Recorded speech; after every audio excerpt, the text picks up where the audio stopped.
زیاترمان بیتێ لەسەر سیمینارەکە. بەڵێ شەیدا سڵاو بۆ تۆ بینەرانی نارتیژ لە ئێستا شاوکتۆ ئاماژەت پێکرد سمینارێک لە ئامنە سوورەکە وڵێکی ئەمنە سوورەکە لە شاری سلێمانی سەبارەت بە پرسی دەستور بەڕێوە ئەچێت بۆ هەرێک لە کاک عوسمان عەلی ئەندامی لیژنەی دەستور لە فراکسیۆنی پارتیوە هەروەها سالار مەحموود پەرلەمانتاری پەرلەمانی کوردستان لە ئێستادا سمینارەکە کۆتایی پێهاتوە و حیوارێک لە نێوان میوانان و ئەو ئەندام پەرلەمانەکانەوە هەندە چەند پرسیارە لەسەر پرسی دەستور و پرۆژەی دەستور هاتووەتە ئاراوە و هەندێک تێبینی و هەروەها ڕخنە و پێشنیاز هەیە بۆ ئەو بەڕێزانەی کە ئێستا لێرن. ئەگەر لەگەڵمان بێت دەچینە لای کاک عوسمان عەلی ئەندامی لیژنەی دەستور لە پەرلەمانی کوردستان بزانین زانیاری زیاتر لەسەر پرسی دەستور لە لای ئەوانەشەیدا لەگەڵمان بیت. کاک عوسمان دەستخۆشی لێ یەکەم بۆم دەرفەتە وەک ئاماژەمان پێکرد لە ئێستادا سمینارەکە باس لە پرسی دەستور دەکات لە حاڵێکدا بینین کە کێشەی پەرلەمان و هەروەها کێشەی دەسەڵات و حکوومەتیش هەیە لە ئێستادا تا چەند ئەم سمینارانە خزمەت بەم بوارە تێگەیشتنی هاوڵاتی و ڕێکخراوەمەدەنیەکان لە پرسی دەستور کە چیکراوە بەکوێ دەگا کارێکی و ئەرکێکی لیژنەی دەستوریە و کارێکی مەدەنی و کارێکی یاسایی و دەستوری بەرپرسیانەیە هیچ تەناقوزێک نابینین و گرنگیشە لێرە حەماسەتێکی باش هەیە پەرۆشێک هەیە ئەگەر چی جۆرێک لە نیگەرانی هەیە یان پەرژارە هەیە یان جۆرێک لە ناڕەزایی هەیە لەوەی کە هەرێمی کوردستان شایستەیەوە بۆ هەرچی زووتر ببێتە دەستور لەو ڕۆم پێم وایە قیادەی سیاسی کوردی بە هیچ شێوەیە کەم تەرخەمی نەکردووە لە جار پرۆژە یاساک چەندین پرۆژە دەستوریشی ئامادە کردووە و هەموو ڕێکاری یاساکانی خۆشی بڕون پرۆژە یاسا یەک لە دوای یەک و دواتریش کە مەسەلەی سازان و ئەوەیە کە هەومان بەیەکەوە پرۆژە دەستورێکی نوێ لە دایکبووی بۆ خەڵکی کوردستان و خاکی کوردستان لەو ڕۆژەوە من پێم وایە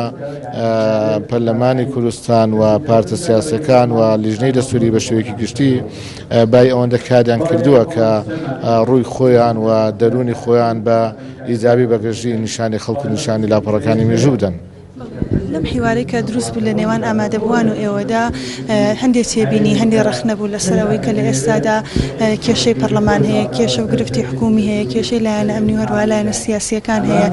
و باس لەوە کرا کە پرۆژەی دەستوریش لە ئێستاە وەستاوە ئیش و کارەکانی ئەمە تا چەند قسەکانی جەنابیشت گەشتبینیەکی زۆری پێوە دیار زۆر ئاساییە کە پێشهاتی سیاسی هات بێتە ئاراوە پەیوەندی بە لیژنەی دەستوریەوە نییە بەداخەوە هەندێک پارتی سیاسی پارتێکیا زیاتر زۆر بە زۆرێک لە تەعەنوت بە زۆرێک لە بڵێن دوور لە تێگەیشتنێکی تەندروست بۆ واقعی سیاسی هەرێمی کوردستان مامەڵەی کرد تا بارودۆخی سیاسی بە شێوەیەکی گشتی بەم ئاستە بگا کە ئێستا پێی گەیشتووە بەڵام لەگەڵەوەشدا من پێم وایە خەڵکی کوردستان و ئیرادەی سیاسی هێزە سیاسە ڕاستەقینەکانی خەڵکی کوردستان زۆر بە ئاسانی دەتوانێت تەجاوزی قۆناغ بکە و پرسی دەستوریش پەیوەندی بە مؤسسەوە ئەو مؤسسە ئەم کەسەوە نییە پرسێکی سەرف سیاسی قانونیە کە پێم وایە ئەندامانی لیژنەی دەستوری ئەو کارێکی گویانە و ئەوەی ئینشاڵڵا لە ئایندێشدا دەکەن لە ئاستی ئەوەدان کە بە هەمانگی زیاتر لەگەڵ ڕێکخراوەمەدەنیەکان و لەگەڵ شارەزایانی یاسایی و دەستوری و ئابووری و ئیداری و سیاسی لە کوردستاندا بتوانن کارەکانی خۆیان بەرەو پێش ببن بۆیە گرفتی ئیشکالەتی بوجە ئیشکالەتی موچە یان ئەم زۆرشتانە مەوزوعێکە بابەتی کارکردن لە سەرداڕشتنەوە و نووسینەوە هەموارکردنی دەستوری بابەتێکی ترە. ئیشەکانی لیژنەی دەستور بەکوێ گەیشت لە پەرلەمانی کوردستانە سەرڕای ئەوەش کە ماوەیەک یعنی درێژ کرایەوە بۆ ئیش و کارەکانی ئێوە لە ئێستادا بەکوێ گەیشتووەوە ئەو پرۆژانەیان ئەو یاسایانی کە پەسەندکراوە ئەو بڕگانی کە باسی لێوە کرا بەتایبەت مۆزوعی هەموارکردنەوەی دەسەڵاتەکانی سەرۆکایەتی هەرێمیان ئیش و کاری لیژنەکە بەکوێ گەیشت. بەڵێ من ئێستاشی لەگەڵدا بێ بەکارێکی ناقانونی و نادەستوری و ناڕەوام زانی کە پرۆژە دەستوری 2009 نەخرا ڕاپرسیەوە با بەخرابە ڕاپرسیەوە دەنگی هێناوە 96 پەرلەمانتاری بۆ دەنگدام 96 پەرلەمانتاران نەخوێندەوار و نەزان و لە هەمووشیان لەژێر فشار دەنگیان نەدا بەداخ و خەریکە وێنەیەکی لەم تەشنە ئاراستە دەکرێ بۆی من پێم وایە زوڵمێک بوو لە دەستور کرا لە پرۆژە دەستوری 2009 کە زیندە بە ساڵ کرا کە ئەمەش بەم ئاراستەیەدا ڕووی نەچوە بچێت پێم وایە ئیرادەی سیاسی کوردی و خەڵکی کوردستان و شارەزایانی کوردستان لە هەموو بارەکاندا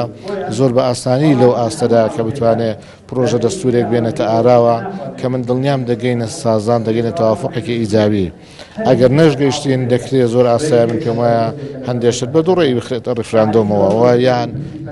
پرسێک ڕیفراندۆمی لەسەر بکرێت داخوا دەڵێتی ئینجا ئێمە وەکو مێژووی دەوڵەتانی جیان پێمان دەڵێن لە دەستورەکردنی ژیانی سیاسی من پێم وایە ئیرادەی سیاسی هەبووە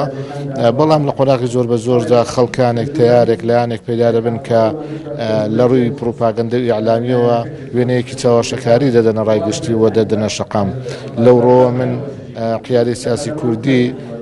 بە شێوەیەکی گشتی بەو شێوەکەم تەرخەمیە ناناسمەوە ناناسێنم کە پێیان وا بووە پشتیان کردوێتەوە حەزیان نەکردو و نیانویستە ژیانی سیاسی بەدەستوری بکرێ.